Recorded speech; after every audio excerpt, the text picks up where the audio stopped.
भगवान श्री कृष्ण की लीला दो प्रकार की है। कौन कौन? बोले लीलैवं द्विविधा प्रोक्ता वास्तवी व्यावहार की। दो लीलाएं हैं, एक वास्तवी लीला, एक व्यावहार की लीला। वास्तवी लीला का नाम है नित्य लीला, नित्य विहार, और व्यवहार की लीला जो एक समय विशेष में प्रकट होती है, अवधि विशेष में, और अवधि पूरी होते ही वो लीला भी पूरी हो जाती है। जैसे भगवान श्री कृष्ण मानवीय वर्षों से 125 वर्ष का समय लेकर धरती पर आए और 125 वर्ष तक लीला करके भगवान ने लीला को समेट लिया। किंतु भगवान की जो नित्य लीला है उसमें कभी कोई बाधा पड़ती नहीं है।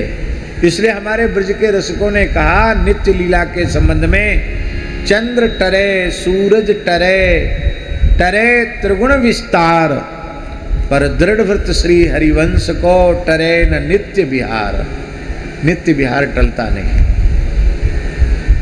ब्रज नित्य है, ब्रजवासी नित्य हैं, ब्रज के ठाकुर नित्य हैं, ब्रज की समस्त लीलाएं नित्य हैं। आज भी माखन चोरी हो रही है, आज भी गोचारण हो रहा है, आज भी रास लीला हो रही है। आप कहेंगे हमको दिखता क्यों नहीं? हम लोग अंधे हैं? आँख हो तो दिखेगा। इसी ब्रज में भजन करने वाले संतों ने भगवान की नित्य लीला का अनुभव इन्हीं आँखों से किया है, इसी ब्रज में। ऐसी एक दो घटनाएं नहीं है, तमाम घटनाएं। ब्रज के एक संत थे श्री राधे श्याम बाबा गिरिराज जी के। भरतपुर तक ब्रज ही आता है, ये अपना डीग वगैरह सब ब्रज में ही है। तो ब्रजवासी बालक थे राधे श्याम बाबा। तो इधर भरतपुर के आसपास ये जो डीग इधर ही है, ज़्यादा दूर नहीं है। झाड़करी का जंगल। तो झाड़करी के वन में राधे श्याम बाबा ने 56 वर्ष एक जगह रह के भजन किया। कितने वर्ष? केवल एक दोना छाछ पीते 24 घंटे में और इतनों सौ गुड़ लेते बस। 12 मास का यही हाल था, एक दोना छाछ और इतना सा गुड़। क्या किया? तो हरे राम राम राम हरे हरे, हरे कृष्ण कृष्ण कृष्ण हरे हरे, इसको 16 न मानकर एक मानते। नाम जापक लोग तो 16 की गिनती करते हैं ना, इसमें 16 नाम आ गए, पर वो 16 की गिनती नहीं करते, वो गिनती करते एक। इस तरह से उन्होंने 1 अरब महामंत्र जपा। कितना? तो यदि नाम के हिसाब से जोड़ा जाए तो 16 अरब जपा उन्होंने। कितना जपा? और महामंत्र एक को मानकर 1 अरब जपा उन्होंने। इस जप में उनको 56 वर्ष लगे। और ऐसी विचित्र विचित्र लीलाएं उनके जीवन में घटित होती थी। उनके मन में एक बार इच्छा हुई कि तुलसीदास जी को हनुमान जी ने राम जी का दर्शन कराया, क्या हनुमान जी हमें नहीं करा सकते हैं? व्याकुलता बढ़ी, हनुमान जी प्रकट हो गए। इसी ब्रज की बात है। बोले क्या चाहते हो? तुम्हारे भजन से हम प्रसन्न हैं। बोले जैसे आपने तुलसीदास जी को सीताराम जी का चित्रकूट में दर्शन कराया, ऐसे हमें दर्शन कराओ। तो हनुमान जी ने अपनी भुजा ऐसे की। बोले बैठो इस पर। वो बैठ गए भुजा पर हनुमान जी। ये झाड़करी जंगल की बात है। बोले आंख खोलो। तो आंख खोलते तो क्या देखते हैं? कामता नाथ के सामने चित्रकूट में खड़े। ये घटना लगभग 100 साल पुरानी है। साक्षात श्री सीताराम जी विराजमान। बोले है गए दर्शन? आंख बंद करो। फिर देखते हम झाड़करी के जंगल में। तो उनका गुरुजी का दिया हुआ नाम था बाबा सीताराम दास।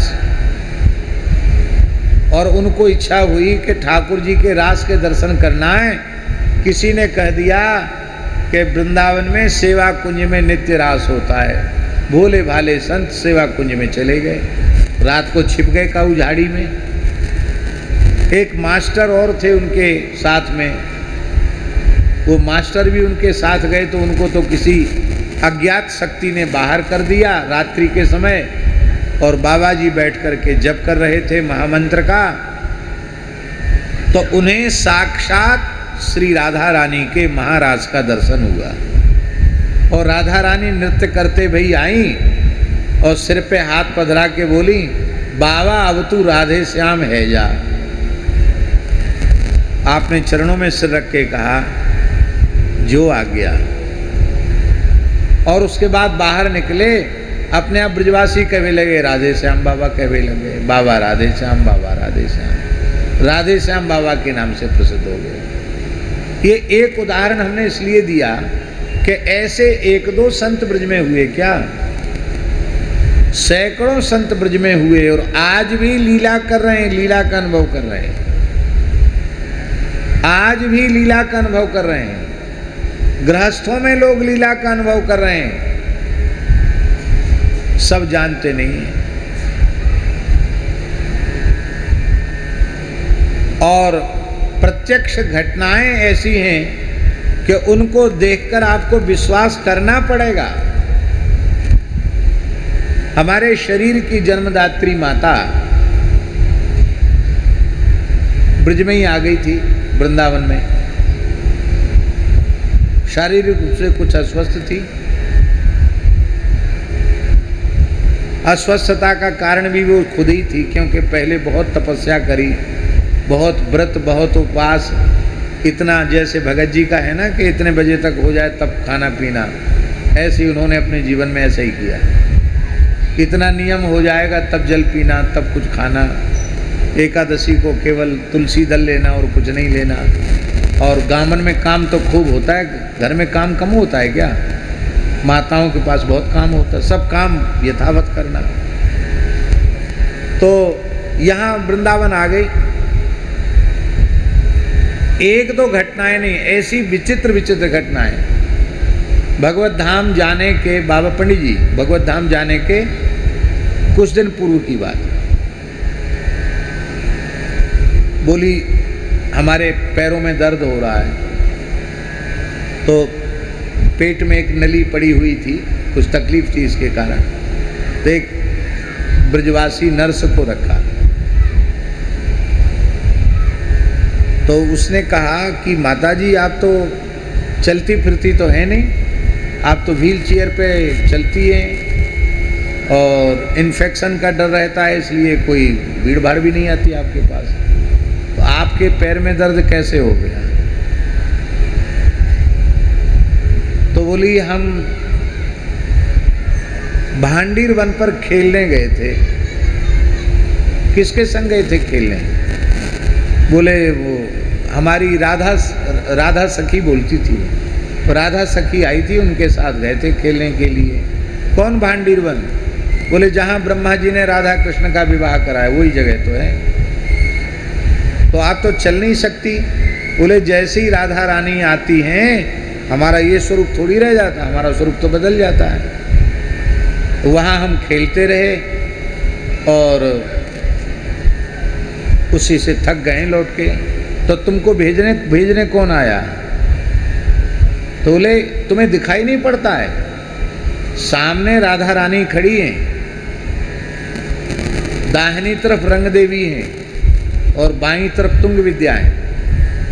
रंग देवी का नक्सिक वर्णन, तुंग विद्या का नक्सिक वर्णन, जबकि उनको तो ललिता विशाखा के अलावा कोई नाम ही याद नहीं थे। राधा रानी का नक्सिक श्रृंगार का वर्णन। फिर वो उनसे सपना देखा तो नाराज हो गई। मैंने अपने जीवन में कभी झूठ नहीं बोला, मैं झूठ नहीं बोलती हूँ। देखो ये भांडीर वन की रज है, मुट्ठी खोली तो उसमें भांडीर वन की रज। बोले हमारे पैर देखो। अब पैर में तो ऊपर से कपड़ा डला हुआ था, पैर देखा तो ऊपर तक जमुना जी की रज लगी हुई पैरों में। बोले देखो हम अभी चल के आए हैं, देखा नहीं तुमने अभी? और बोली नर्स से बोली देखो वहाँ राधा रानी खड़ी हैं, उधर उनकी सखी खड़ी हैं, उनके पीछे में 2 सखी खड़ी हैं। तो वहाँ से बच के जाना, अब वो जाने वाली हैं, वहाँ से बच के जाना। तुम्हारे शरीर की गंध उनको ना लगे। तो कमरे में जैसी वो ऐसे गई तो आज भी वो है नर्स, पूरे शरीर में उसके रोमांच आ गया, दिव्य सुगंध। फिर उसने सिटकनी खोली कमरे की, बोले हाँ आप चली गई हैं। फिर बोली देखो अब उधर से बच के आना।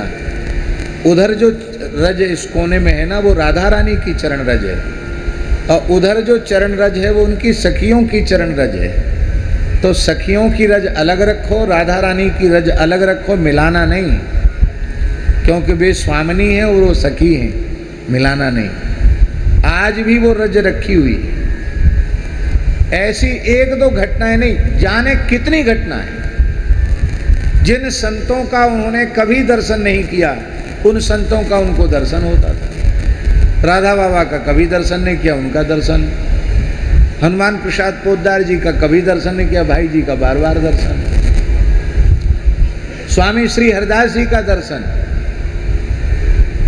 श्री हरिवंश जी का दर्शन, ब्रज के रसिकों के दर्शन उनको होते। और ये बात तो अभी कितने 2 साल भी नहीं हुआ ना, है 2-2.5 साल कहाँ हुआ। अब अगली कार्तिक आएगा तब 2 साल होंगे।